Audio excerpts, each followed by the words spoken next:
Gentlemen, welcome back to another episode of Go-to-Market Crossroads. How we doing? Hanging in there. I'm fighting something. I'm not gonna lie. So if you hear some raspiness and if my voice is gone by the end of this, that's why. But You good. get some extra points if you throw up on camera. So All right. just Hey, know we got to find a way to go viral somehow. that. I probably shouldn't say that as you don't feel well. That's kind of a cruel thing to say. But Harris, how are you doing, man? Well, I'm relieved that Zach clarified that he was fighting an illness because when he said I'm fighting something, like what's going on over there? I was worried we should move the recording or something. I was worried you were engaged in some kind of physical combat, No, no, not but not these days. Those nothing. years are Then behind me. those days are over. No, things are good. Things are good. I've been a little bit of a skeptic, but I have to say I've been building some stuff with Breeze workflow actions, and it's got my attention. So I'm pretty excited about that.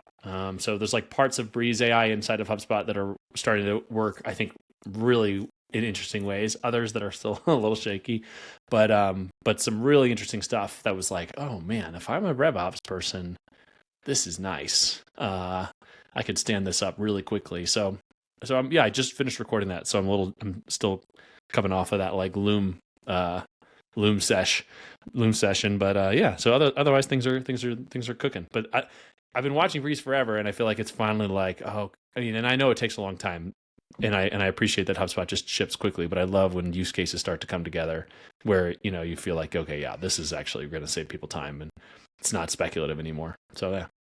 Well, yeah, let's dive into that for a second. I mean, for our audience who may not be familiar with what Breeze is, maybe give them a little background on the Breeze story, and then ultimately where you're starting to see value. Because I know that's to your point. I Sure. think people have been patiently waiting for impact from that product. Yeah. Well, I could talk a little bit, but also, I mean, you were just at the Spotlight event in New York City, so I mean, you can probably share a little more inside baseball than I can about it. But I mean, just in short, it's HubSpot's AI product. I mean, it does a lot of different things. Um, Yamini, I think, has spoken about it pretty effectively at like an executive level about how HubSpot thinks about AI. But for me, as a very product focused founder, I always like to you know see how we can use it right now. What can we ship right now? And there's like maybe a little bit of impatience because I think HubSpot has shown that they are patient in pursuit of the vision over time. So Breeze is AI inside of HubSpot, and it does a lot of things. It summarizes things. It can create content, remix content. It includes some enrichment as well through their Clearbit acquisition. But I think that it's this little like sparkle icon, basically sprinkled throughout the or sparkled, I don't know, throughout the app. And they've done actually an interesting job in the UI, like highlighting when something is AI related, like a little pink box around it, which is helpful to see, like, okay, AI is doing this. Um, but yeah, I mean, that would be my like elevator pitch. What would you add there? What did I miss? I mean, there's probably a lot to unpack. I mean, it really is. I mean, I think that there's a distinct way in which HubSpot's trying to go to market, which is to be an AI first and I think the way it framed is the AI first platform as opposed to a point solution. And so Breeze is kind of that connective tissue that allows for them to go across all, meaning marketing, sales, service. We'll see about commerce, but let's just use marketing, sales, and service, and then having the agents on top of that. But I mean, I think that um, candidly, I think Breeze has been underwhelming for a long period. I think patient is a nice way of framing it, Harris. I think that it has been very slow in terms of getting anything. Anything's too strong a word, but for like mass adoption, where you're seeing true value and impact, it's been more of like a hype train for a long time, and so it's interesting to hear that you're starting to see value from it. So yeah, would love to kind of see what you're seeing, or would love to hear what you're seeing in terms of value or impact since you've been playing with it. Yeah, for sure. And I'll answer that. And then I really want to know just Zach building an AI company. I don't consider us App on Sync an AI company. I consider us just like a data connector. I think there's AI use cases around our stuff, but like fundamentally we're kind of plumbers. So I would love to know what Zach thinks just from like a product and engineering perspective, what it's like to build and scale this stuff out. Because I'm in the cheap seats and don't want to be a hater about it. I know it's hard. And you know that better than me, Zach. But in terms of use cases, So like what I've been building, this is like just my experience, and I'm sure there's other things, but outbound sync, basically you're running these outbound campaigns off platform and then you're getting them into HubSpot. And so the two things that three things that were in this video. First thing is you get a reply that's off platform. And a lot of things happen before getting that email sent out the door. So maybe, you used Clay to build a table, you used Octave to get killer messaging, and then it worked. But there's a lot of stuff that's missing that's not captured in that ultimate product of, a 50 to 100 character email and then a 25 character response, right? So that drops in there. It's sort of devoid of context. So we push all the data in. And so the first thing I built out was using Breeze to categorize the reply of, is this worth following up with or not? Some sequencers do this natively, but it's a little bit of a black box. And so being able to say, hey, if I'm a RevOps admin or a sales leader or marketing leader, and I want to define what's worth following up on or not, and I want to be able to do it in HubSpot, and I want traceability when I see that categorization, I want to see which workflow it came from. You got to do that in a workflow, like you just do. And so Breeze gives you the ability to do that. So I built a categorization prompt within the context of, you get a reply, it needs to be categorized. And now that we have a category on the reply, what do we do with it? The second one was developing a draft of a response back to the reply based on the sent email, based on the response back. Now we have our third email in the thread, which is what the sales rep would say. And I included like a HubSpot meeting link in the prompt so that it generated a pretty decent little 2-sentence reply back. So if I'm a rep now, I log into the record for my new contact that's just been generated. I can see the sent email, the reply, a suggested response, and then in the top right of Breeze, with Breeze record summary, I also have a summary of all the activity on the record, capturing those sent emails, including, hey, by the way, there's a response for you. And this is where the HubSpot piece comes in, is like, if there's inbound activity, that's also potentially captured. Like if they were to have site visits, if they were to download a piece of content, if they were to interact in some other way with the company, it wouldn't just be an outbound record. It would be an all-bound blended record that would show maybe multiple things in there. And so, yeah, I mean, to me, that's really, really compelling versus I'm going and I'm handling that reply inside of my inbox somewhere else, missing all of that stuff, 95% of that stuff. And then when you talk about once you're in HubSpot, last thing, I'm sorry, I'm monologuing here, but there's also like process enforcement, right? So if you're using a tool like Superd and you say like, okay, well, when we get an outbound reply, we want to make sure that we do this, fill this out, or whatever the rules are around getting that new opportunity that came into HubSpot from, externally.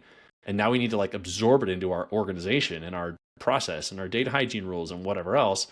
Again, being in HubSpot, it does a lot. So it's about more than just handling a reply. So to me, those were like three really objectively useful things that I shipped in a Breeze test account with not a lot of time spent.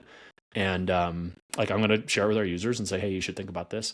Now you could do some of those things. If you had a ChatGPT workflow action, you could do those. It doesn't have to be Breeze, literally. I think the key is just like making that accessible within a workflow.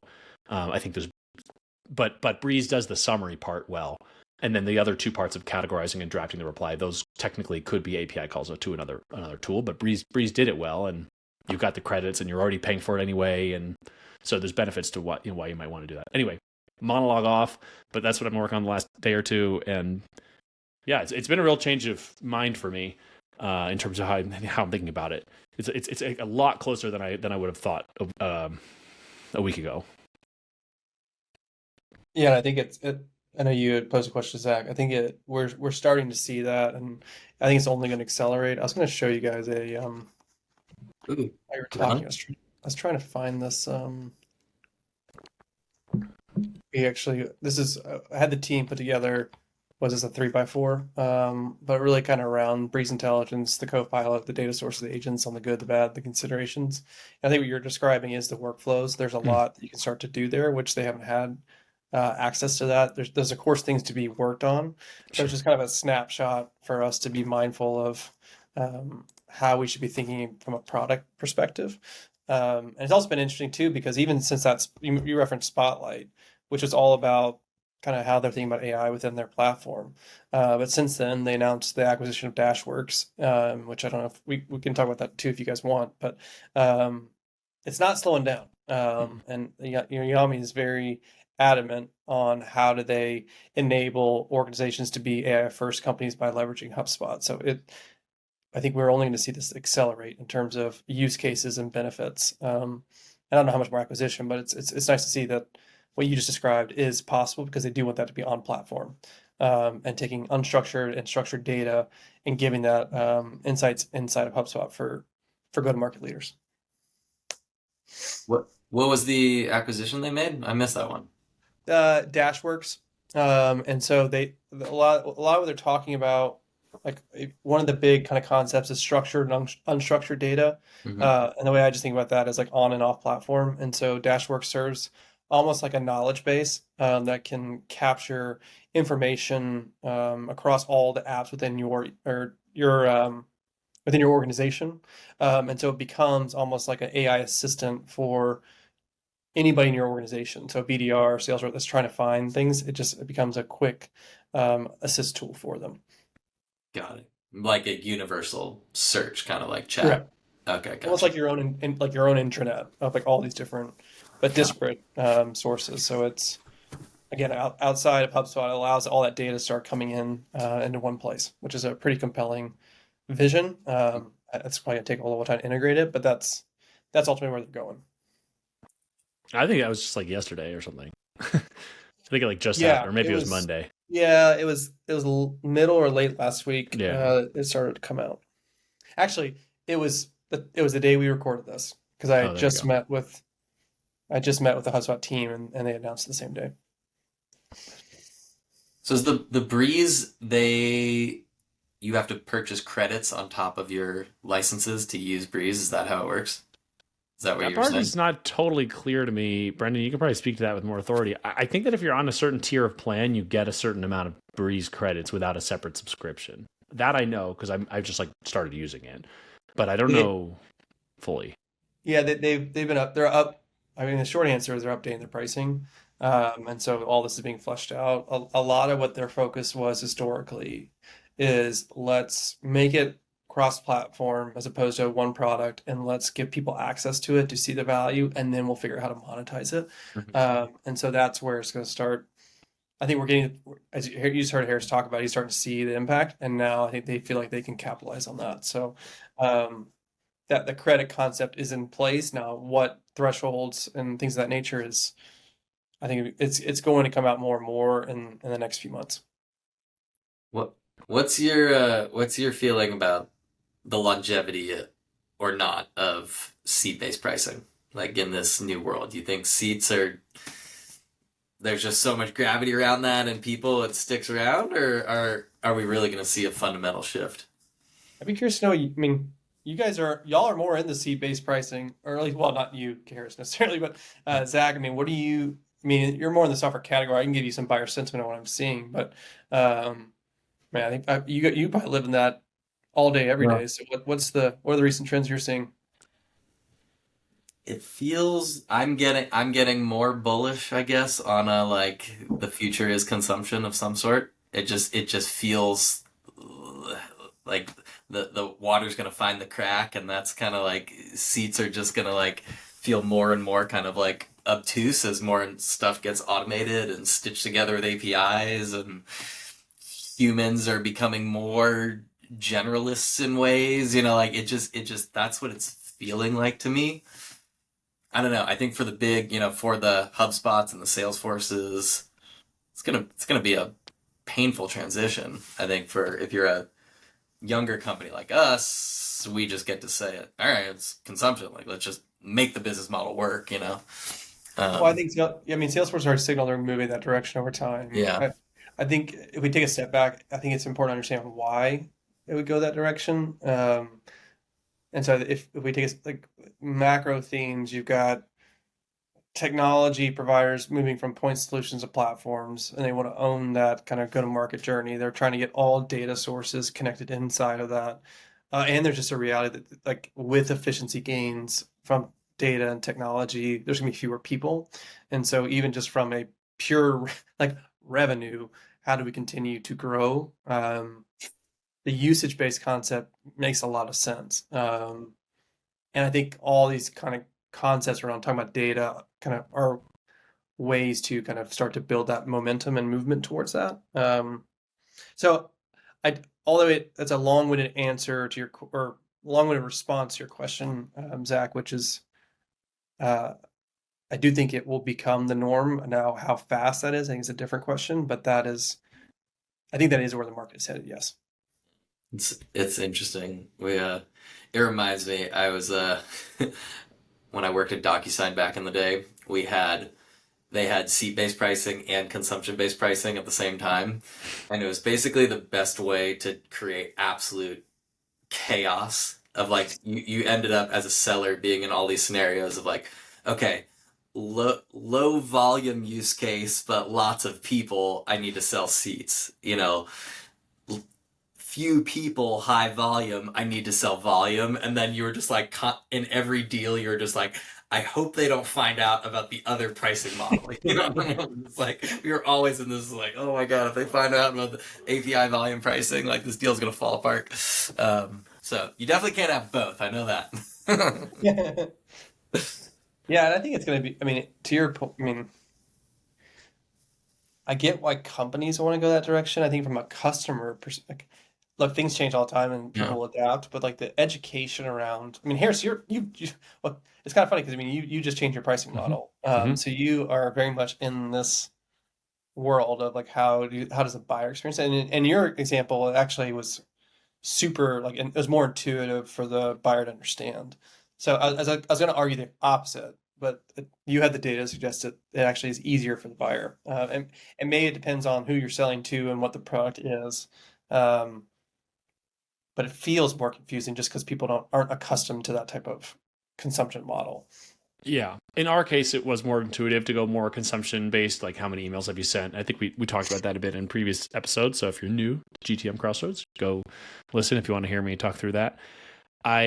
We did retain though our per client billing for the agency side, and for agencies that made more sense for them. It's like, look, we sign a new client. If they want this service, we add it. We know what the cost is. And I simplified our agency pricing too. So it's same cost per client, no matter whether it's Salesforce or HubSpot or it's your first client or your third client. It's always the same price for each new client. And they have a ton of volume, so they can do whatever they need to do to help that client be successful, basically. And for us, from like an inputs perspective, we do have to do a fresh install each time.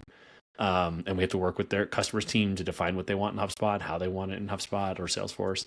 We're aligned with them, and it just seems to work. And as they grow, we grow with them. It's possible that there are people who are getting more value from our product than we are charging. I think that if it's easier to buy from us, it'll net out in the long run. But maybe that's naive. But I just was on too many calls where I was like, this just doesn't make sense. And since then, I mean, this week, just like last week, has been much, much, much noticeably better, noticeably different and better versus under the previous pricing. So I think that for us, that change made a lot of sense. Yeah. Well, Zach, what's new in your world? Active? I feel like a week in startup world is like a year. So what's Exactly. been happening, man? We're doing good. Made a few hires. I got some people starting on the sales team next week, so excited about that. I'm gonna get a little reprieve isn't the right word, but I need some help. I'm getting some help in the trenches, which is good. Um, so yeah, we're things are good. We're growing. We're in that I was describing, I forget if we were talking about it here before or not, but we're in that phase of like me and my co-founders Julian, we're in that like right now it feels like the source code that runs the business, like it only runs in our heads, and like we need to start downloading that into more people so we can like that feels like the biggest limiter on our growth right now. Is like right now everything requires Julian and I to like execute and drive and kind of be the owner of. And so we're starting to bring more people on and having more people take on more. So it's exciting, but it's also pure chaos. We're trying to there is no process. We haven't been through this before, so we're figuring it out. But it's good. We got some cool customers that are growing fast with us and opening up new use cases, and yeah, we just gotta one foot in front of the other. How is hiring for a sales role these days? Like, what's the market like? I mean, obviously, don't share anything, Yeah. you know, secret, but just in general, what was that like? I mean, I'm curious how you found candidates, what people's feelings were about Yeah. AI company, being in SF, being in office, just like kind of all that. Great questions. Yeah, we're starting as we've talked about here before, getting an office, and Yeah, I don't think that's secret. yeah, we're gonna start some IRL. Make that again to the point of like we need to osmose like Octave into some people. That's just gonna be easier in person. But so what I'm hiring for right now is, I'm not trying to exactly copy what Clay is doing, but the notion of the go-to-market engineer as the sales and success person, I do think that maps very closely to like what we need, which is we are by and large a product-led motion. We need to drive people to our front door. They walk through the front door. We need to grab them by the collar. What are you doing? What's your stack? What's the motion? Blah, blah, blah, and help them. So, hired a couple go-to-market engineers as the position. So, what I was looking for there, transparently, it was kind of a challenge to find some people. You're looking for people with like, all right, I'm not looking for super experienced med pick enterprise sellers that, yeah, sure, like they have some attributes I want, but they also want a W-2, a number that like I ain't got the business. It's funny. It's like those are all my friends. That like, Sir, this is a startup. right. Like I'd love to hire you, but like this ain't the like come make 600K a year sales job. So it was kind of a challenging profile where you're looking for kind of ops and some technical savviness mixed with some sales savviness and mixed with like what am I truly optimizing for? Like I want grit and hustle. That was like what I was kind of optimizing for, at least thus far. Like the people I'm looking for is, hey, if you are green on some of the sales acumen, like that's not as big of a concern. Like if you want to come into the office and grind with me and are excited about this modern stack and stitching tools together and really curious about sales, like game on, let's go build. And so that's what I've been kind of optimizing for thus far, and had some recruiting agencies help me out. Honestly, like it was, I couldn't do it all on my own.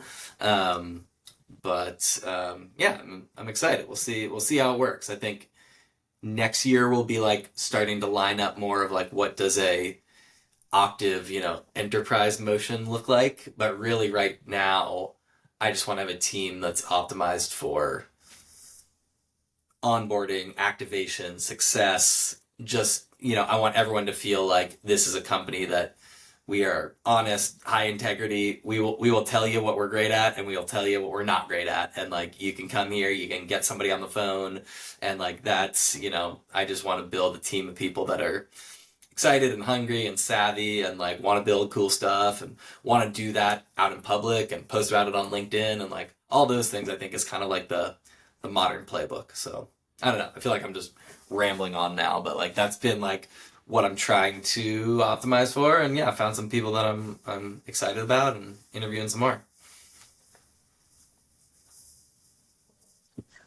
Not rambling at all. It's a big topic. Yeah. What's that? I said not rambling at all. It's a huge topic. I mean, you could talk about it. We could talk about it for 3 hours. Yeah. Yeah. Yeah. Well, it's a fun. I mean, I think we're all founders here, and I think one of the things that I've kind of realized is like we are either like it's a really scary statement, but I think it's a true statement. It's like we are the biggest impediment to scale.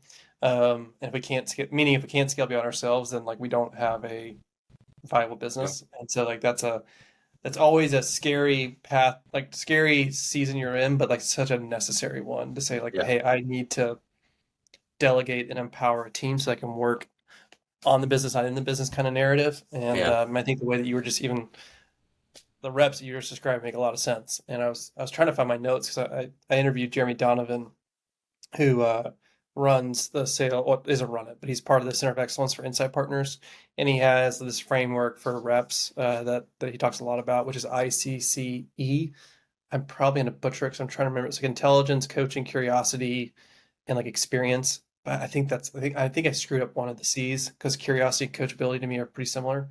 But there's just like this idea, like the type of rep that you're looking for, kind of speaks to what you're talking about, like the humility and the grit, and just like being able to attack. That's not Right. looking for that high price tag.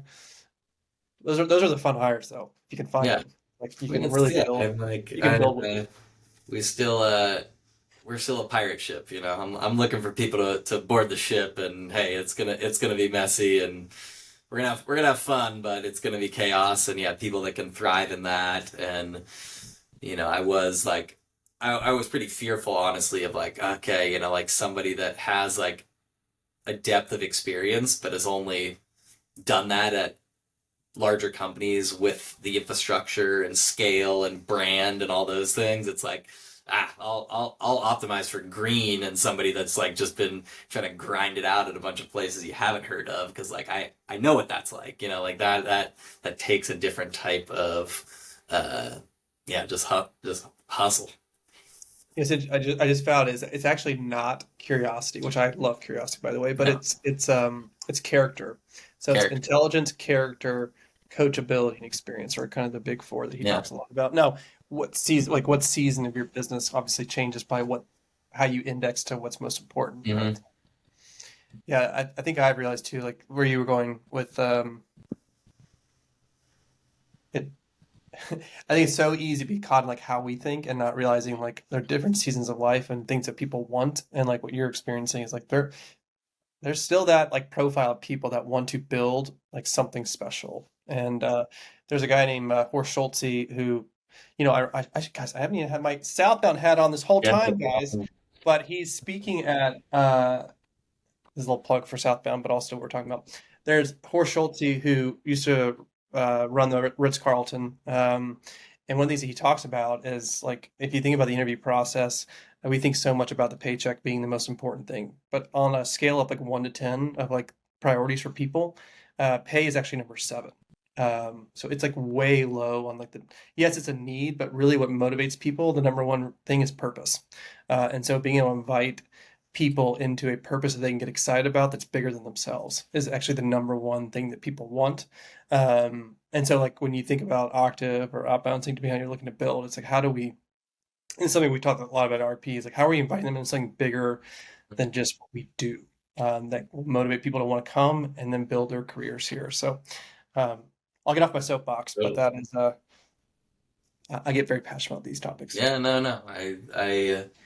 I'm I've been meditating on this a lot lately, because it's, I feel like, yeah, we're about to like cross that threshold and like, okay, like we're starting to grow a team, and culture up to this point has been not an afterthought, but it's just like it is, like it is what it is. It's de facto, and it's like, oh, we're now gonna like start bringing in some new people. Like we need to be thought like what are the norms, and like why, like how do we, like I've been thinking a lot about it. Just like, okay, like, Julian and I, like we jump, like if I see somebody ping us on Sunday morning on intercom, like I'm on, and it's like, oh, like those are the things of like, do I need to tell people that? Like, is that the written down expectation? Is that just I need to just live that out and show people and they mimic it? And if they don't, then I'm disappointed, but I have to share that. It's like, I don't know. It's all these things. I've been like thinking about it a lot. I'm just like, okay, I need to be very,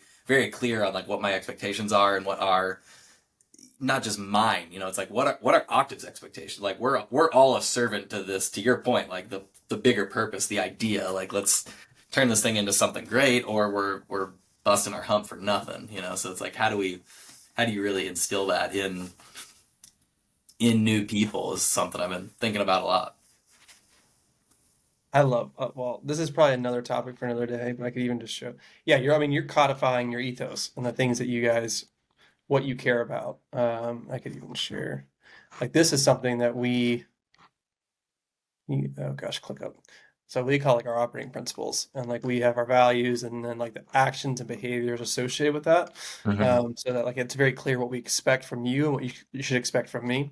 There's a ton of stuff in here, but like these are the type of things that we spend a lot of time on. I think, and you're kind of that season of like, hey, Yeah.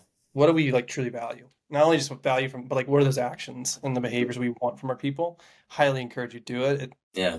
Is a time suck? Yes, but like we have an onboarding that I do like 3 sessions with every new RP. We go through, that's like one of our sessions. And every week we go through a principle, and then it's like and then we have other ways that we gamify it and reward it, because what's rewarded is repeated. And Yeah. so like there's this whole, and I'd be happy to talk about it in a future Well, yeah. episode. You That's something might I love talking you about. might need to pick your brain. Is this, I have to ask, like on Slack, I see everybody's name has like a Mm. appendage on it. Does that have to do with those like the ethos stuff? It does and doesn't. We've tried to figure out how, because we're fully remote. Mhm. So uh, we've tried to figure out like how do we, like what are the personalities of our people, and it's like how do we effectively communicate with one another, and so Mhm. that we have that context going into conversations.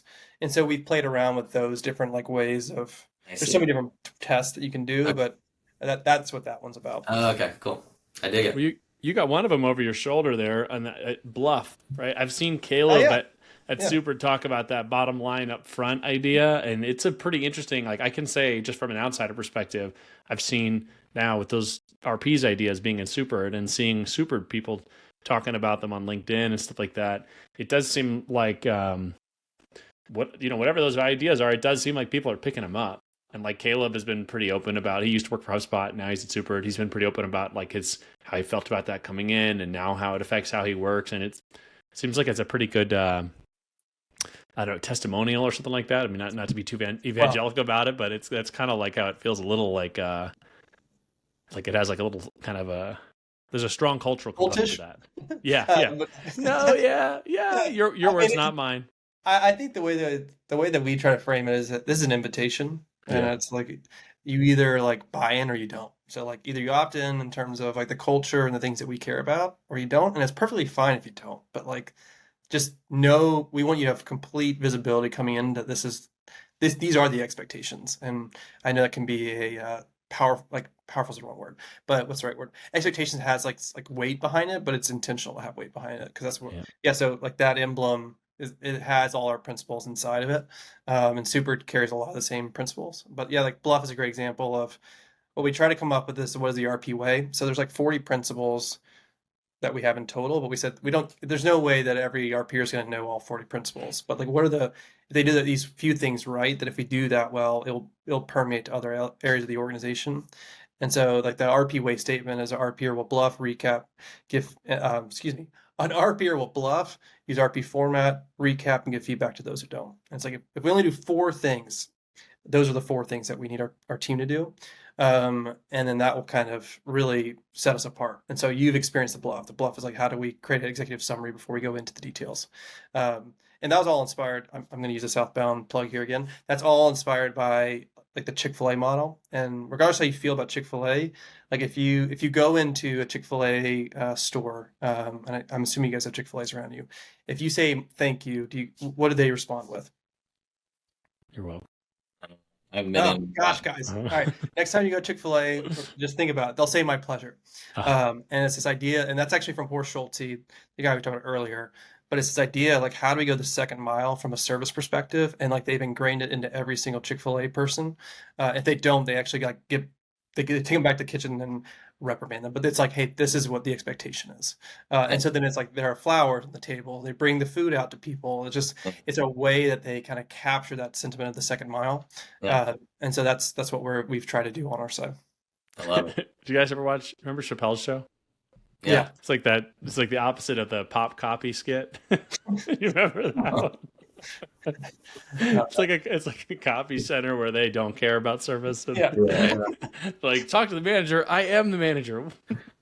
Well, I'll get off my soapbox. I feel like I talked way too much in this one, but those are some things that I do get pretty passionate about. But I know we're at time, so as we wrap up, Harris, any final thoughts on your side? No, things are, I'm going to be posting on Breeze. We'll see what people come back with. All right. I'm excited. I don't want to say I'm a convert. That's a strong word, but I don't think I needed to be converted. I mean, I'm already pretty orange pilled. Run basically our entire company, and I've spent, I don't know, 4 or 5 years of my life focusing on HubSpot. So I think I'm already pretty much on board. But yeah, I'll be keep an eye on that. So if you hear this and you're playing around with it, give me a holler, because I think, it's just features we don't have to build. So if we can do this with AI and HubSpot, and we can have our engineers do other stuff, I'm pretty jazzed about that. So yeah, keep me posted. Is this what you're trying to do to get a session at Inbound Conference? Is just No. I don't get invited to those kinds of things. I'm just, I'm just a simple guy. Well, my whole team got alternate, so we're a little salty, but that's how it always is for us. But you never. Yeah, I didn't even get that. I'm just here. I'm just a simple farmer, just trying to, help people log their emails. It ain't much, but it's honest work. Zach, how about you? Well, I made it without puking or fainting, so I guess we'll call this a success, and we'll live to fight another day. Right. Yeah, some listeners just lost bets. Yeah. That's right. Well, feel better. Zach, keep us posted on Breeze, and if you haven't registered for Southbound, hopefully I give you a few reasons to. Wednesday, May 21st in Atlanta. We'd love to see you there. All right, guys. Have a great rest of the week. I'll talk to you later. See y'all. Thanks. Bye.